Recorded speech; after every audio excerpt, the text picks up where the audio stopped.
రోజంతా కష్టపడి పని చేయడం వల్ల మీ మైండ్, మీ బాడీ అంతా పూర్తిగా అలసిపోయిన స్థితిలో ఉందా?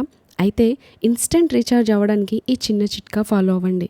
మనం బయట ప్రయాణంలో ఉన్నప్పుడు ఫోన్ బ్యాటరీ అయిపోతే కరెంట్ ప్లగ్ వెతుక్కోకుండా సింపుల్‌గా మన దగ్గరున్న పవర్ బ్యాంక్‌ని కనెక్ట్ చేస్తాం. ఫోన్ ఎక్కడున్నా సరే క్షణాల్లో ఛార్జ్ అయిపోతుంది. అది మనకు ఎమర్జెన్సీలో ఎంతో హెల్ప్‌ఫుల్‌గా ఉంటుంది కదా!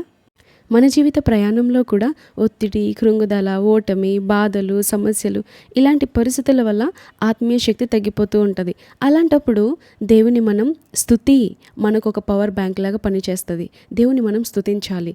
ఏ స్థితిగతులు రాని, ఏ పరిస్థితులున్నా సరే, ఎక్కడున్నా సరే, అది ఎంత ఎమర్జెన్సీ అవసరమైనా సరే హృదయపూర్వకంగా దేవుని స్తుతించడం మొదలుపెడితే పరలోకం నుండి మన హృదయానికి సరికొత్త బలమిస్తూ అనుగ్రహించబడుతుంది. గొప్ప ఉత్సాహాన్ని, సంతోషాన్ని, ఆనందాన్ని మనం అనుభవించగలుగుతాం. అంత మాత్రమే కాదు, మన అలసటంతా కూడా తీరిపోతుంది. ఈరోజు మీ ఆధ్యాత్మిక స్థితిని స్తుతితో రీచార్జ్ చేసుకోండి.